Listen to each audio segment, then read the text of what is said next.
Lesbian Feminism and the Gay Rights Movement, Another View of Male Supremacy and Other Separatism by Marilyn Frye, from Politics of Reality, Essays in Feminist Theory, 1983. Many gay men and some lesbians and feminists assume that it is reasonable to expect lesbian and feminist support for or participation in gay political and cultural organizations and projects. And many people think it is reasonable to expect that gay men will understand and support feminist and lesbian causes. But both of these expectations are, in general, conspicuously not satisfied.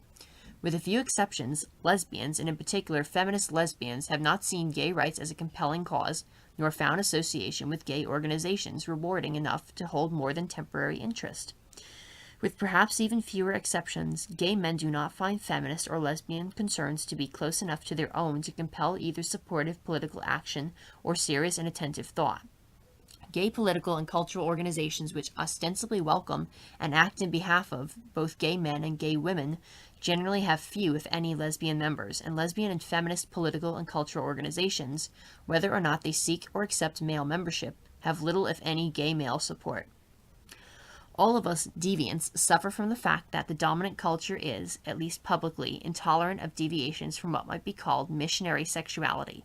Sexuality organized around the male-dominant, female-subordinate genital intercourse. Lesbians and gay men both are subject to derision and ostracism, abuse and terror, in both cases for reasons that flow somehow out of social and political structures of sex and gender. Popular images of the lesbian and the gay man are images of people who do not fit the pattern of gender imposed on the sexes. She is seen as a female who is not feminine, and he as a male who is not masculine.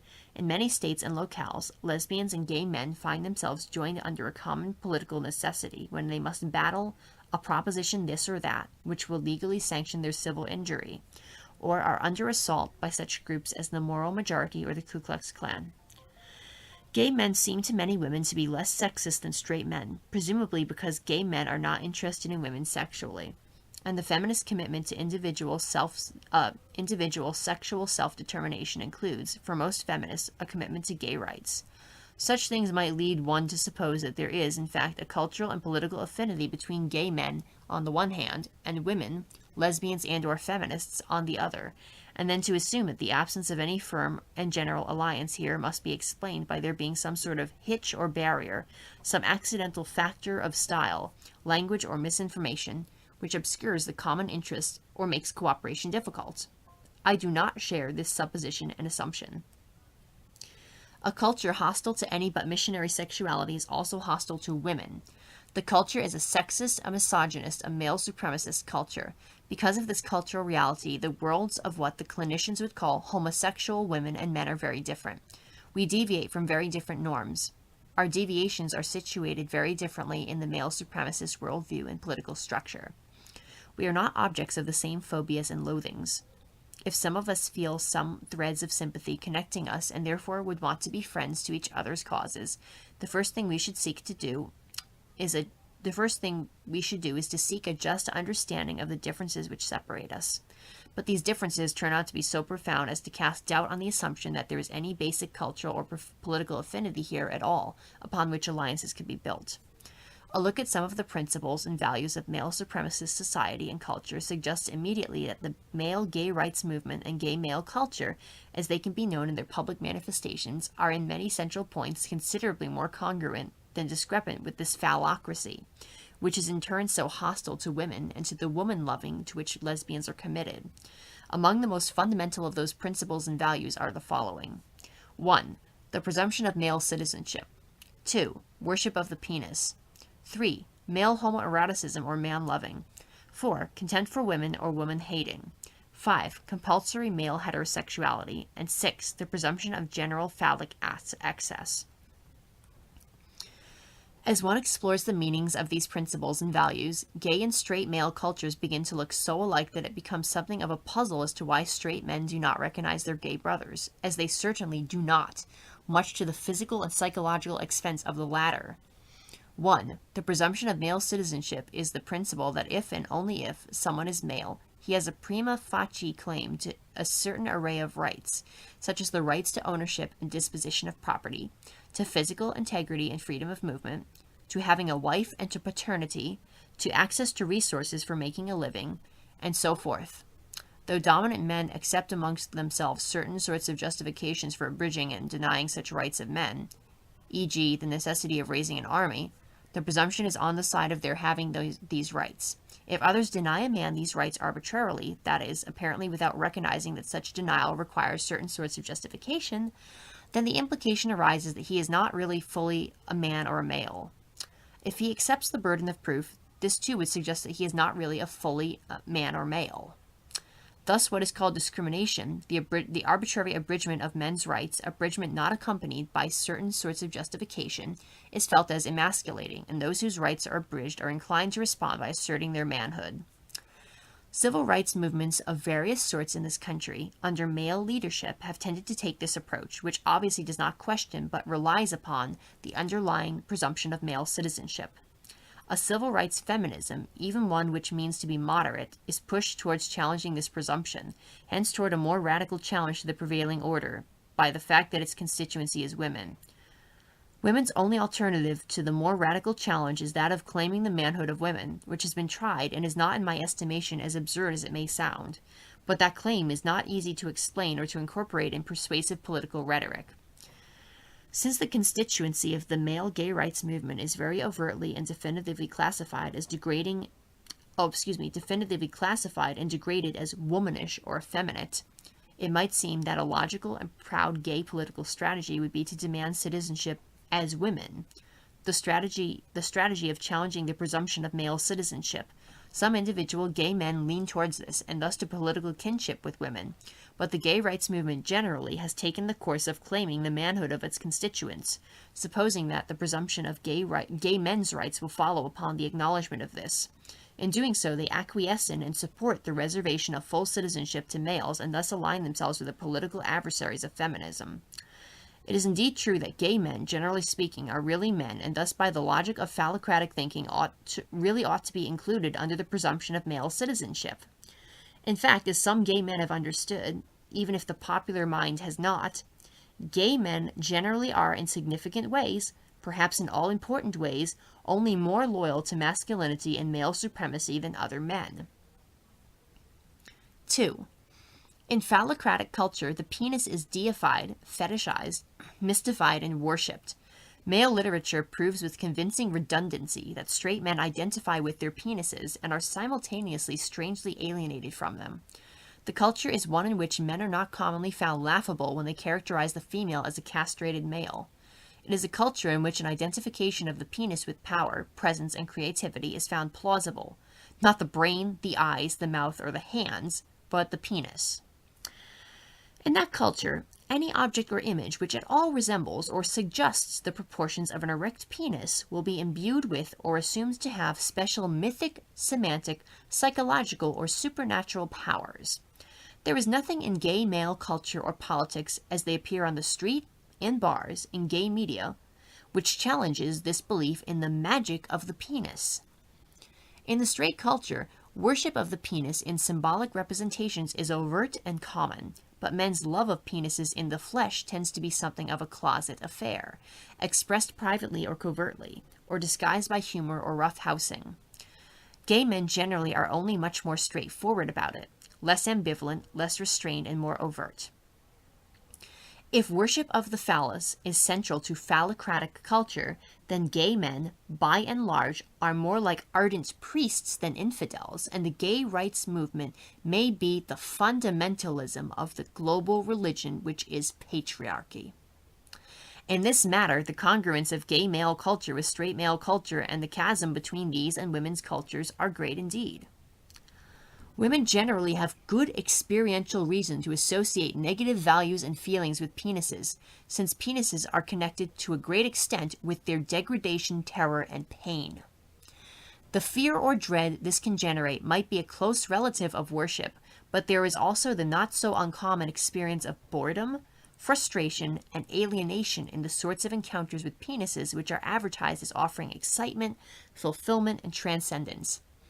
So far as living with the threat of rape permits, many women's attitudes towards penises tend to vacillate between indifference and contempt, attitudes which are contraries of worship. Lesbians and feminists who may know more securely the dispensability of penises to women's physical gratification and to their identity and authority may be even more prone than most women to these unworshipful attitudes. It is among women, especially feminists and lesbians, that the unbelievers are to be found. We and gay men are on the opposite sides of this part of phallophilic orthodoxy. Let me interject that though I derogate and mock the worship of the penis, I do not despise its enjoyment. I suspect that if penises were enjoyed a good deal more and worshipped a great deal less, everyone's understanding of both male and female sexuality, of power and of love, would change beyond recognition, and much for the better. But I do not read gay male culture as that radical a culture of enjoyment, in spite of its hedonistic rhetoric and the number of good cooks it produces. There are suggestions of this heresy at its outer margins only, and I will return to that matter later. 3. The third principle of male supremacy I listed above is the principle of male homoeroticism. I'm not speaking of some sort of repressed homosexuality to which the intense heterosexuality of so many men is said to be a reaction. I speak here not of homosexuality, but of homoeroticism, and I think that it is not in the least repressed. In the dominant straight male language and worldview, sex equals what I have called missionary sex. In spite of the variety of things people actually do with and to each other in private under the rubrics of having sex or being sexual, cultural images of sex and sexual acts refer and pertain overwhelmingly to male-dominant, female-subordinate genital intercourse. That is, to fucking. As has often been documented, most men claim, indeed insist, that there is no essential connection between sex, that is, fucking, and love, affection, emotional connection, admiration, honor, or any of the other passions of desire and attachment. To say that straight men are heterosexual is only to say that they engage in sex, fucking, exclusively with, or upon, or to, the other sex, i.e. women. All or almost all of that which pertains to love, most straight men reserve exclusively for other men. The people whom they admire, respect, adore, revere, honor, whom they imitate, idolize, and form profound attachments to, whom they are willing to teach and from whom they are willing to learn, and whose respect, admiration, recognition, honor, reverence, and love they desire, those are overwhelmingly other men. In their relations with women, what passes for respect is kindness, generosity, or paternalism. What passes for honor is removal to the pedestal. From women, they want devotion, service, and sex. Heterosexual male culture is homoerotic. It is man-loving. This is perfectly consistent with its being heterosexual, since in this scheme, sex and love have nothing essential and very little that is accidental to do with each other. Gay male culture is also homoerotic. There is almost nothing of it which suggests any extension of love to women, and all of the elements of passion and attachment, including all kinds of sensual pleasure and desire, are overtly involved in its male-male relations.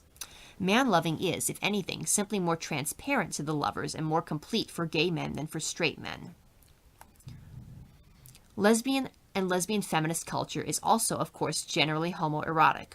Lesbians and feminists tend to reserve passion, attachment, and desire for women, and to want them from women. We tend to be relatively indifferent, erotically, to men, so far as socialization and survival in male supremacist culture permits. Not to love men is, in male supremacist culture, possibly the single most execrable sin.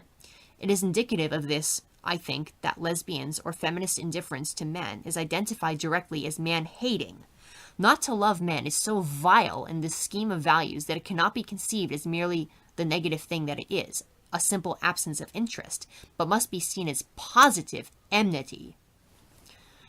If man-loving is the rule of phallocratic culture, as I think it is, and if, therefore, male homoeroticism is compulsory, then gay men should be numbered among the faithful, or the loyal and law-abiding citizens, and lesbian feminists are sinners and criminals, or, if perceived politically, insurgents and traitors.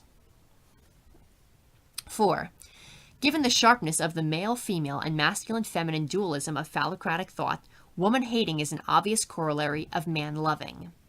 Contempt for women is such a common thing in this culture that it is sometimes hard to see. It is expressed in a great deal of what passes for humor, and in most popular entertainment. Its presence also in high culture and scholarship has been documented exhaustively by feminist scholars in every field. It is promoted by the advertising and fashion industries. All heterosexual pornography, including man-made so-called lesbian pornography for male audiences, exhibits absolutely uncompromising woman-hating. Athletic coaches and military drill sergeants express their disgust when their charges perform inadequately by calling them women, ladies, girls, and other more derogatory names for females. Woman-hating is a major part of what supports male supremacy. Its functions in phallocratic society are many. Among other things, it supports male solidarity by setting women both apart from and below men. It helps us to maintain a clear and definitive boundary between the male us and its corresponding them, and it helps to sustain the illusion of superiority and which motivates loyalty. Men not uncommonly act out contempt for women ritually to express and thereby reconfirm for themselves and each other their manhood, that is, their loyal partisanship of the male us and their rights to the privileges of membership. This is one of the functions of the exchanges of conquest stories, of casual derogation, gang rape, and other such small and large atrocities. In a woman-hating culture, one of the very nasty things that can happen to a man is his being treated or seen as a woman or woman-like. This degradation makes him a proper object of rape and derision, and reverses for him the presumption of civil rights. This dreadful fate befalls gay men. In the society at large, if it is known that a man is gay, he is subject to being pegged at the level of sexual status, personal authority, and civil rights which are presumptive for women. This is, of course, really quite unfair, for most gay men are quite as fully men as any men. Being gay is not at all inconsistent with being loyal to masculinity and committed to contempt for women. Some of the very things which lead straight people to doubt gay men's manhood are, in fact, proofs of it.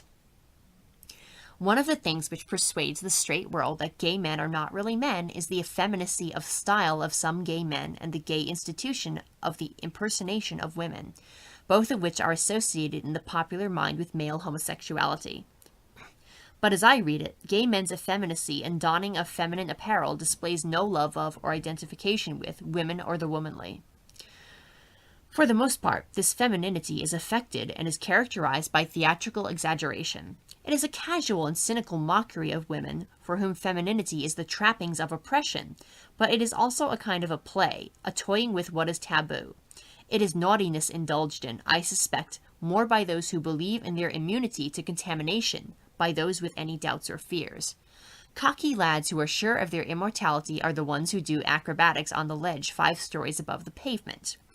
What gay male affectation of femininity seems to me is to be a kind of a serious sport in which men may exercise their power and control over the feminine, much as in other sports one exercises physical power and control over the elements of the physical universe.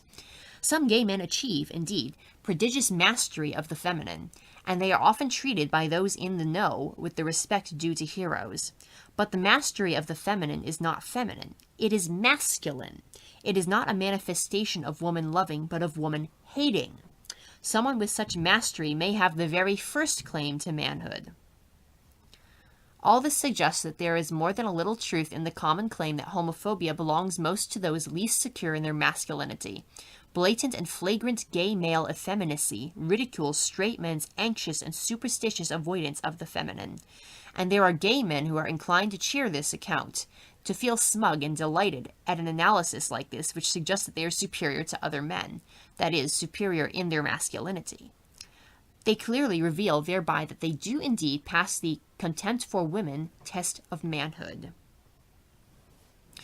There is a gentler politic which lies behind some gay men's affectation of the feminine. It can be a kind of fun which involves mockery not of women or of straight men, but of the whole institution of gender, a deliberately irreverent fooling around with one of the most sacred foolishnesses of phallocratic culture. This may be the necessarily light-hearted political action of a gender rebel rather than an exercise of masculinity. Certain kinds of light-heartedness in connection with what is, after all, the paraphernalia of women's oppression can become a rather bad joke. But when the silliness stays put as a good joke on patriarchy, it betrays a potentially revolutionary levity about the serious matter of manhood, and thus may express a politics more congenial to feminism than most gay politics. One might have hoped that, since gay men themselves can be, in a way, victims of woman-hating, they might have come to an unusual identification with women, and hence to political alliance with them. This is a political possibility which is in some degree actualized by some gay men, but for most, such identification is really impossible. They know, even if not articulately, that their classification with women is based on a profound misunderstanding. Like most other men who for one reason or another get a taste of what it's like to be a woman in a woman-hating culture, they are inclined to protest, not the injustice of anyone ever being treated so shabbily, but the injustice of their being treated so when they are not women. The straight culture's identification of gay men with women usually only serves to intensify gay men's investment in their difference and distinction from the female other. What results is not alliance with women, but strategies designed to demonstrate publicly gay men's identification with men as over and against women. Such strategies must involve one form or another of public acting out of male dominance and female subordination. It's not easy to find ways to stage public actions and appearances which present simultaneously the gayness of gay men and their correct male supremacist contempt for women. Affected effeminacy does display this, but it is popularly misunderstood. It would be perfect if some of the many gay men who are married would appear with their wives on talk shows where the men would talk animatedly about the joys of loving men and their wives would smile and be suitably supportive, saying they only want their husbands to be happy. But there will not be many volunteers for this work. Who then are the women who will appear slightly to the side of and slightly behind gay men, representing the female other in relation to in the proper relation and contrast to their manhood? Lesbians, of course. Gay men can credibly present themselves as men, that is, as beings defined by superiority to women, if there are lesbians in the gay rights movement, given only that males are always or almost always in the visible position of leadership. By having females around, visible but in subordinate positions, gay men can publicly demonstrate their separation and distinction from women and their appropriate attitude towards women, which is, at bottom, woman-hating. Gay male culture and the male gay rights movement, in their publicly visible manifestations, seem to conform quite nicely to the fundamental male supremacist principle of woman-hating. Anyone who has hung around a gay bar would expect as much. Gay men, like other men, commonly casually and cheerfully make jokes which denigrate and vilify women, women's bodies, and women's genitals. Indeed, in some circles, contempt for women and physical disgust with female bodies are overtly accepted as just the other side of the coin of gay men's attraction to men. The fifth of the principles of male supremacy which I listed was the principle of compulsory heterosexuality. It is a rule about having sex, that is, about missionary fucking. This activity is generally compulsory for males in this culture. Fucking is a large part of how females are kept subordinated to males. It is a ritual enactment of that subordination which constantly reaffirms the fact of subordination and habituates both men and women to it, both in body and in imagination. It is also one of the components of the system of behavior and values which constitutes compulsory motherhood for women. A great deal of fucking is also presumed to preserve and maintain women's belief in their own essential heterosexuality, which in turn, for women as not for men, connects with and reinforces female heteroeroticism, that is, man-loving in women. It is very important to the maintenance of male supremacy that men fuck women a lot. So it is required. It is compulsory. Doing it is both doing one's duty and an expression of solidarity. A man who does not or will not fuck women is not pulling his share of the load. He is not a loyal and dependable member of the team. Some gay men certainly are deviants in this respect and would lobby for tolerance of their deviance without the penalties now attached to it. They would break a rule of phallocracy, but in many cases they are loath to do their duty only because they have learned all too well their lessons in woman-hating. Their reluctance to play out this part of manhood is due only to an imbalance, where the requisite woman-hating has taken a form and reached an intensity which puts it in tension with this other requirement of manhood. Such divergence of gay life from male supremacist culture clearly is not a turning from fundamental male supremacist values, so much as it is a manifestation of the tensions internal to those values. The unwillingness of some gay men to engage in fucking women seems not to be central to male homosexuality, to gayness as it is presented and defended by the male gay rights movement.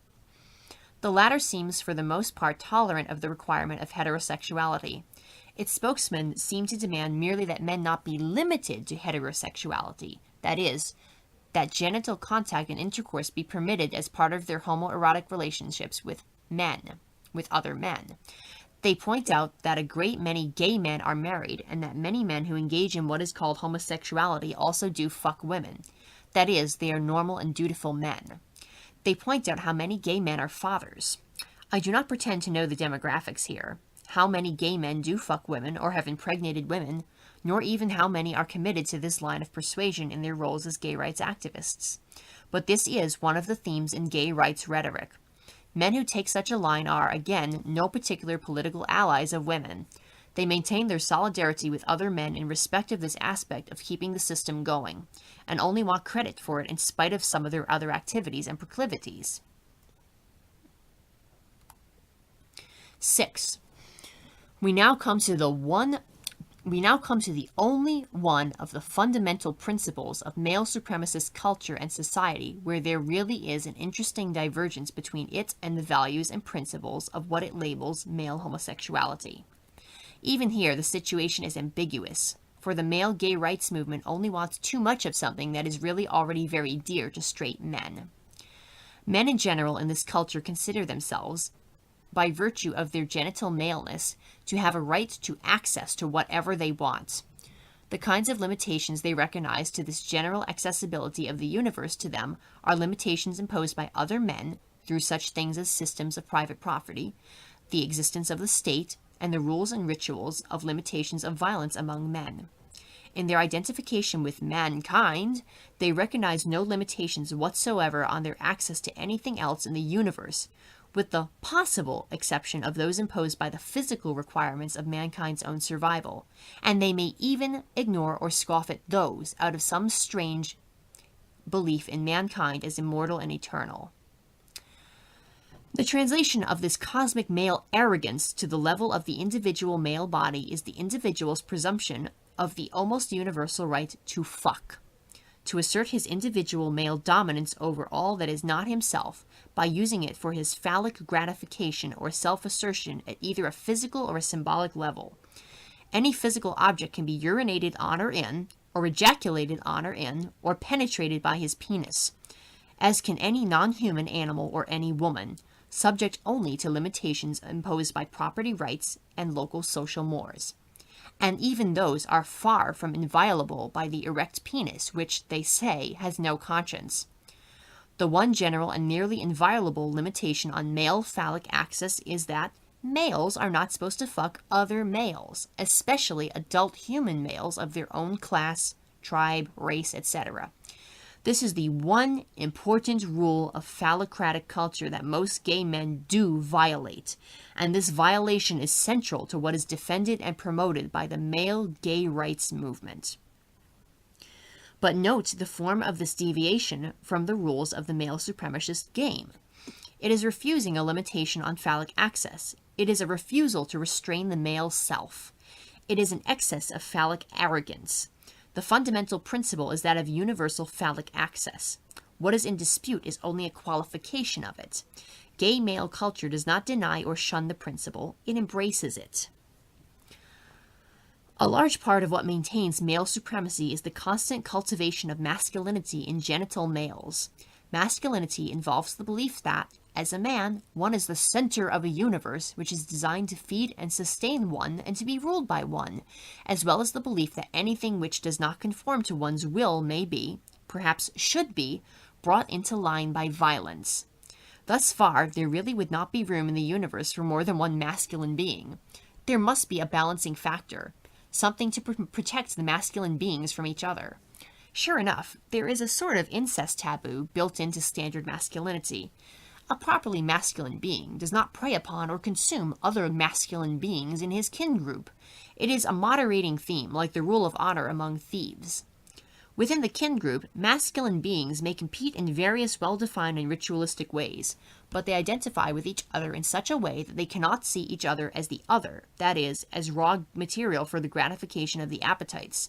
This blending into a herd with certain other masculine beings, which they sometimes call male bonding, is what would guarantee masculine beings some crucial bit of security among masculine beings, who, in infantile solipsistic arrogance, would otherwise blindly annihilate each other. The prescription against male-on-male fucking is the lid on masculinity, the limiting principle which keeps masculinity from being simply an endless firestorm of undifferentiated self. As such, that prescription is necessarily always in tension with the rest of masculinity. This tension gives masculinity its structure, but it is also forever problematic. As long as males are socialized constantly to masculinity, the specter of their running amok is always present. The straight male's phobic reaction to male homosexuality can then be seen as a fear of an unrestricted, unlimited, ungoverned masculinity. It is, of course, more than this and more complicated, but it is this, among other things. To assuage this fear, what the rhetoric and ideology of the male gay rights movement has tried to do is to convince straight men that male-male ass-fucking and fellatio are not, after all, a violation of the rule against men preying upon or consuming other men, but are, on the contrary, expressions of male bonding. I do not pretend to know whether, or how often, male-male ass-fucking or fellatio is basically rape or basically bonding, or how basically it is either, so I will not offer to settle that question. What I want to note is just this. If it is the claim of gay men and their movement that male-male fucking is really a form of male bonding, an intensification and completion of the male homoeroticism, which is basic to male supremacy, then they themselves are arguing that their culture and practices are, after all, perfectly congruent with this culture, with the culture, practices, and principles of male supremacy. According to the general picture that has emerged here, male homosexuality is congruent with and a logical extension of straight male supremacist culture. It seems that straight men just don't understand the congruency and are frightened by the logical extension. In response, the male gay rights movement attempts to educate and encourage straight men to an appreciation of the normalcy and harmlessness of gay men. It does not challenge the principles of male supremacist culture. In contrast, any politics which concerns itself with the dignity and welfare of women cannot fail to challenge these principles, and lesbian feminism in particular is totally at odds with them. The feminist lesbian style, activities, desire, and values are obviously and profoundly non-congruent with the principles of male supremacist culture. She does not love men. She does not preserve all passion in significant exchange for men. She does not hate women. She presupposes the equality of the female and male bodies, or even the superiority or normativeness of the female body. She has no interest in penises beyond some reasonable concern about how men use them against women. She claims civil rights for women without arguing that women are really men with different plumbing. She does not live as the complement to the rule of heterosexuality for men. She is not accessible to the penis. She does not view herself as a natural object of fucking and denies that men have either the right or the duty to fuck her. Our existence as females not owned by males and not penis accessible, our values and our attention, our experience of the erotic and the direction of our passion places us directly in opposition to the male supremacist culture in all respects, so much so that our existence is almost unthinkable within the worldview of that culture. Far from there being a natural affinity between feminist lesbians and the gay civil rights movement, I see their politics as being, in most respects, directly antithetical to each other. The general direction of gay male politics is to claim maleness and male privilege for gay men and to promote the enlargement of the range of presumption of phallic access to the point where it is, in fact, absolutely unlimited. The general direction of lesbian feminist politics is the dismantling of male privilege, the erasure of masculinity, and the reversal of the rule of phallic access, replacing the rule that access is permitted unless specifically forbidden with the rule that it is forbidden unless specifically permitted.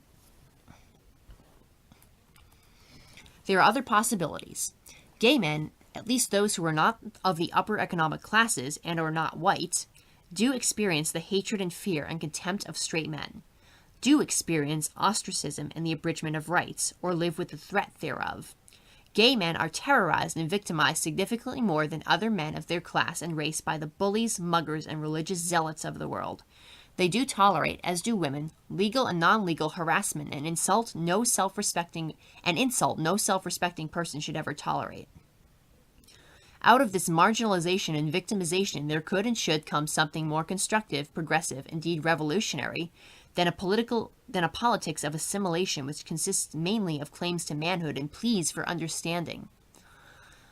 However a man comes to perceive himself as different with respect to his relation to the gender categories, in his sensual desires, in his passions, he comes so to perceive himself in a cultural context which offers him the duality masculine-feminine to box himself into. On the one hand, he is offered the dominant sexist and heterosexist culture which will label him feminine and castigate him, and on the other hand, he is offered a very misogynistic and hyper-masculine gay subculture. He is invited to join a basically masculist gay rights movement mediating the two, trying to build bridges of understanding between them. If he has the aesthetic and political good taste to find all of the above repugnant, he can only do what lesbian feminists have been doing: invent. He has to move off, as we have, in previously indescribable directions.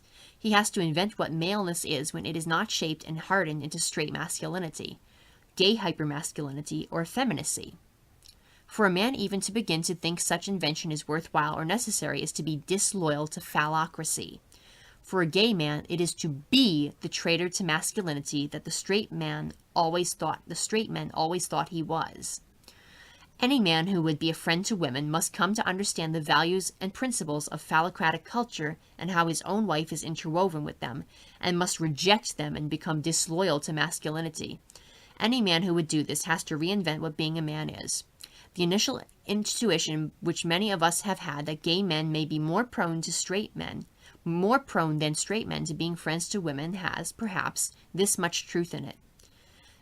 For gay men, more so than for straight men, the seeds both of some motive and of some resources for taking this radical turn are built into their cultural and political situation in the world. The gay man's difference can be the source of the friction which might mother invention and may provide resources for that invention. One of the privileges of being normal and ordinary is a certain unconsciousness. When one is that which is taken as the norm in one's social environment, one does not have to think about it. Often, in discussions about prejudice and discrimination, I hear statements like these: I don't think of myself as a heterosexual. I don't think of myself as white. I don't think of myself as a man. I'm just a person. I think of myself as a person. If one is the norm, one does not have to know what one is. If one is marginal, one does not have the privilege of not noticing what one is. This absence of privilege is a presence of knowledge. As such, it can be a great resource, given only that the marginal person does not scorn the knowledge and lust for inclusion in the mainstream, for the unconsciousness of normalcy. I do not say this casually or callously. I know the longing for normalcy and the burden of knowledge, but the knowledge and the marginality can be embraced. The alternative to embracing them is erasing the means of one's own experience in order to blend in as normal, pretending that one's difference is nothing really, nothing more significant than a preference for foreign cars, bourbon, or Western-cut clothes. Gay men and lesbians, all, are sexual deviants. Our bodies move in this world on very different paths and encounter other bodies in very different ways and different places than do the bodies of the heterosexual majority. Nothing could be more fundamental. The difference is not mere, not unimportant. Whatever there is in us that longs for integrity has to go with the knowledge, not with the desire to lose consciousness in normalcy. I cannot tell another person how the knowledge of his or her marginality will ramify through lifelong experience to more knowledge, but I think it is safe to say that since our marginality has so centrally to do with our bodies and our bodies' nonconformance with the bodily and behavioral categories of the dominant cultures, we have access to knowledge of bodies which is lost and or hidden in the dominant cultures. In particular, both gay men and lesbians may have access to knowledge of bodily, sensory, sensuous pleasure that is almost totally blocked out in heterosexual, male supremacist cultures. especially in the streams most dominated by white Christian, commercial, and militaristic styles and values.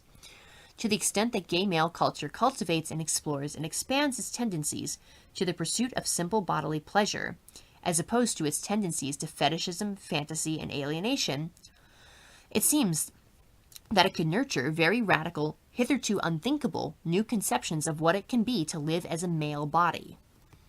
The phallocratic orthodoxy about the male body's pleasure seems to be that strenuous muscular exertion and the orgasm associated with fucking are its highest and greatest forms.